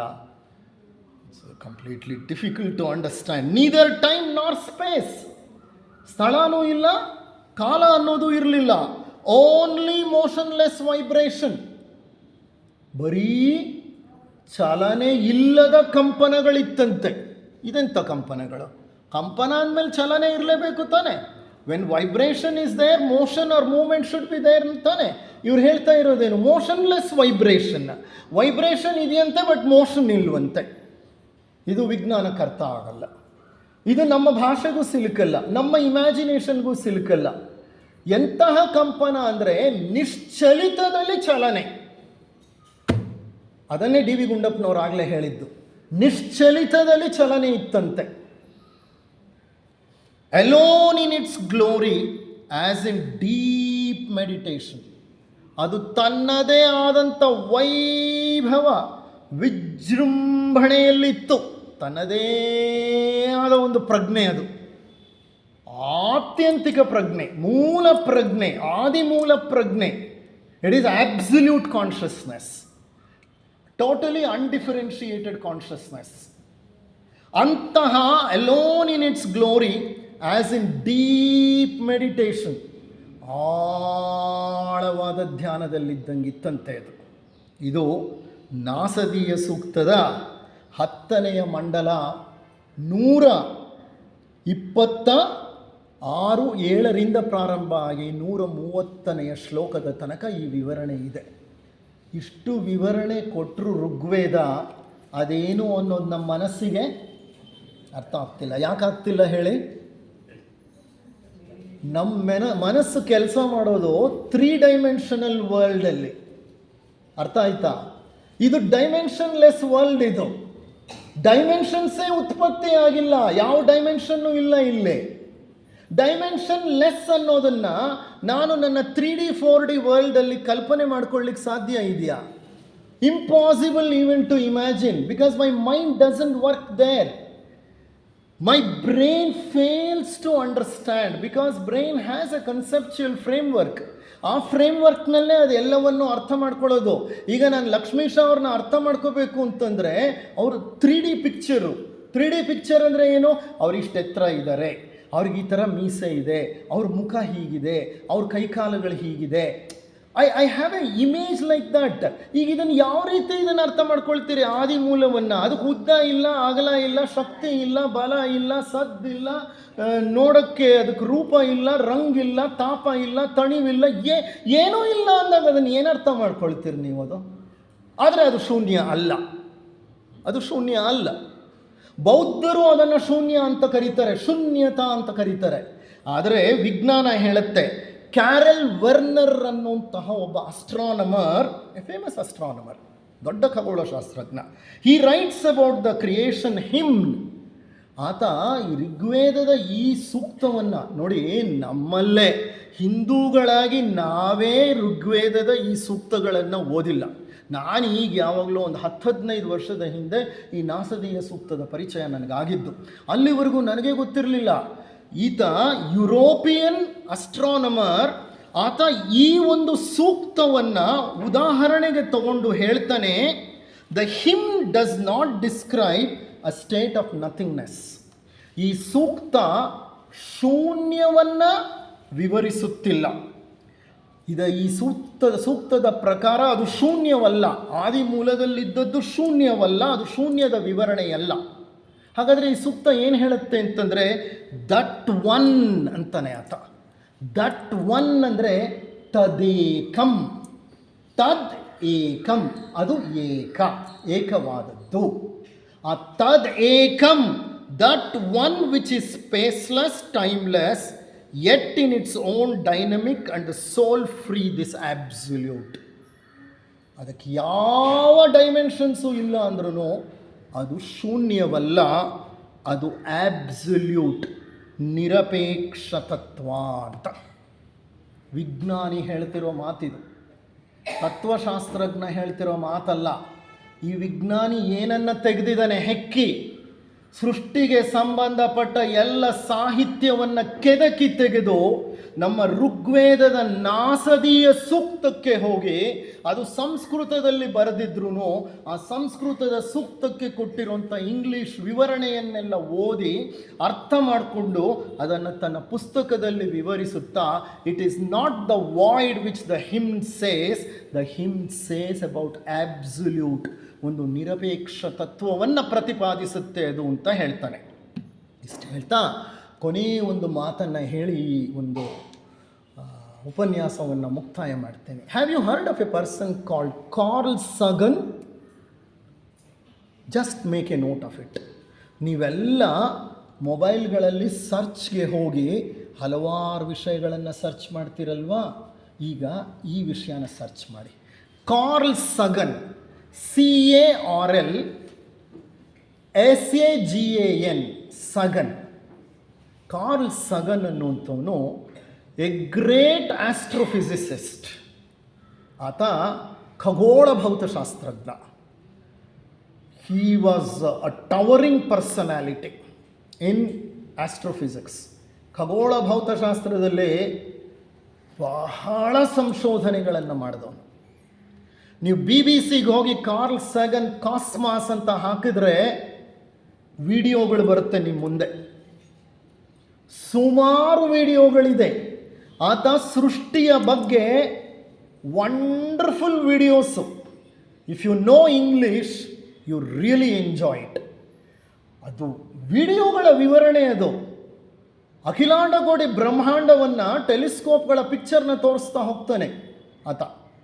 ಸೃಷ್ಟಿ ಹೇಗೆ ಪ್ರಾರಂಭ ಆಯಿತು ಅನ್ನೋದರಿಂದ ಹಿಡಿದು ಇಲ್ಲಿಯವರೆಗೆ ಎವಲ್ಯೂಷನ್ ಹೇಗೆ ನಡೀತಾ ಇದೆ ಸೈಂಟಿಫಿಕಲಿ ನಾನು ಆಗಲೇ ಹೇಳಿದ್ನಲ್ಲ, ಜೀವ ಸಂಸರಣ ಶಾಸ್ತ್ರ, evolutionary biology, it is A super speciality. Okay, ಆಗಲೇ ಹೇಳಿದೆ, ಒಂದು ಹೆಬ್ಬೆರಳು ಯಾಕೆ ಇಲ್ಲಿದೆ ಅನ್ನೋದಕ್ಕೆ 10 ಸಿದ್ಧಾಂತಗಳಿದೆ. ಇದು ಇಲ್ಲದೆ ಹಿಂಗಿದ್ದಿದ್ರೆ ಏನಾಗ್ತಿತ್ತು?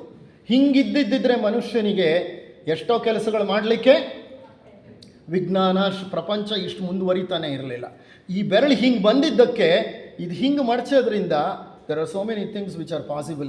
This is only if you understand evolutionary biology. ನಾನು ಹಿಂದೆ ಒಂದು 35 ವರ್ಷದ ಹಿಂದೆ ನಾನು MDS ಮಾಡೋವಾಗ ನಾನು ಎವಲ್ಯೂಷನರಿ ಬಯಾಲಜಿ ಓದಬೇಕಾಯ್ತು. ನಮಗಿತ್ತು ಅದನ್ನು ಓದೋವಾಗ ನನಗೆ ಬಹಳ ಆಶ್ಚರ್ಯ ಆಗಿತ್ತು. ಒಂದು ಬೆರಳಿನ ಪೊಸಿಷನ್ ಹಿಂಗಾಗೋದಕ್ಕೆ 10 ಥಿಯರಿ ಹೇಳಿ ಏನೇನೋ ಎಕ್ಸ್ಪ್ಲೈನ್ ಮಾಡ್ತಾರೆ ಇವರು ಅಂತಂದರೆ, ಕಣ್ಣು ಇಲ್ಲಿರೋದಕ್ಕೆ ಮೂಗಿಲ್ಲರಿದ್ದಕ್ಕೂ ರೀಸನ್ ಇರಬೇಕು. ಮೂಗು ಇಲ್ಲಿದೆ, ಯಾಕೆ ಇಲ್ಲಿ ಯಾಕಿಲ್ಲ? ಅದು ಕನ್ನಡಕ. ಈಗ ನಾವು ಈ ಕನ್ನಡಕ ಅಂತ ತೊಗೊಂಡ್ರೆ ನಾವೇನಂತೀವಿ, ಅಪ್ಪ ಭಗವಂತ ಎಷ್ಟು ಚೆನ್ನಾಗಿರೋಂಥ ಫೇಸ್ ಕೊಟ್ಟಿದ್ದಾನೆ, ದೃಷ್ಟಿ ಕಡಿಮೆ ಆದ್ರೂ ನಾನೊಂದು ಕನ್ನಡಕ ಹಾಕ್ಕೊಂಡ್ಬಿಡ್ಬೋದು. ಕನ್ನಡಕ ಹಾಕ್ಕೊಳ್ಳಿಕ್ಕೆ ಮೂಗು ನೋಡು ಎಷ್ಟು ಚೆನ್ನಾಗಿ ಭಗವಂತ ಮಾಡಿದ್ದಾನೆ.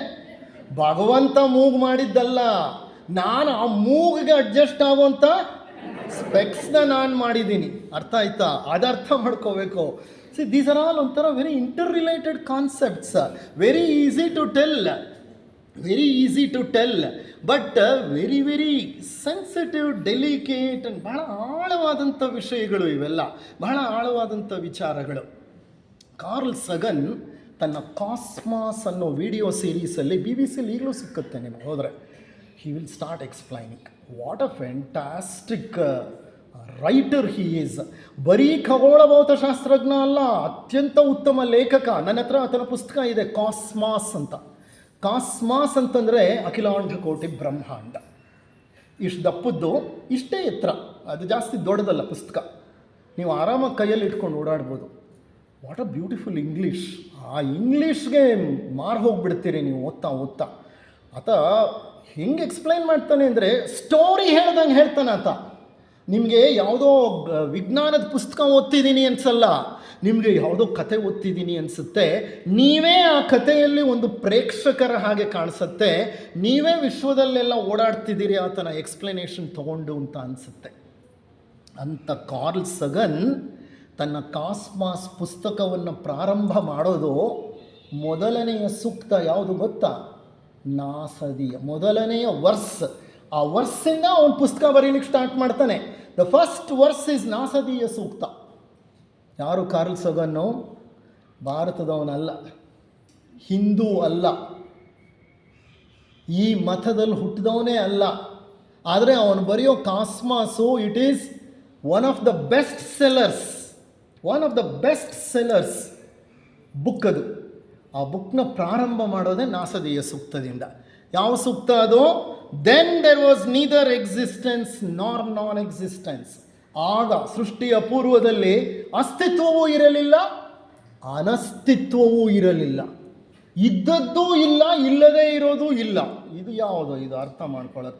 ಅಲ್ಲಿಂದ ಪ್ರಾರಂಭ ಮಾಡ್ತಾನೆ ಆ ಪುಸ್ತಕವನ್ನು.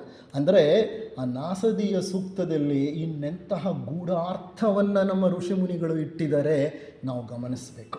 ಇಷ್ಟು ಹೇಳ್ತಾ ಇಂದಿನ ಈ ಉಪನ್ಯಾಸವನ್ನು ಮುಕ್ತಾಯ ಮಾಡ್ತೀನಿ. ಮುಂದಿನ ಉಪನ್ಯಾಸದಲ್ಲಿ ಸೀಕ್ರೆಟ್ ಡಾಕ್ಟ್ರಿನ್, ಅದರ ಹಿನ್ನೆಲೆ, ಬುಕ್ ಆಫ್ ಜಾನ್, ಮ್ಯಾಡಮ್ ಬ್ಲಾವೆಟ್ಸ್ಕಿ ಇವ್ರ ಪರಿಚಯ ಮಾಡಿಕೊಡ್ತೇನೆ. ಆ ಗ್ರಂಥ ಏನು ಹೇಳುತ್ತೆ ಸೃಷ್ಟಿಯ ಬಗ್ಗೆ ಅನ್ನೋದನ್ನು ಸ್ವಲ್ಪ ಮಟ್ಟಿಗೆ ವಿವರಣೆಗೆ ತಗೊಳ್ತೀನಿ. ಆ ನಂತರ ಅದರ ನಂತರದ ಒಂದು ಉಪನ್ಯಾಸ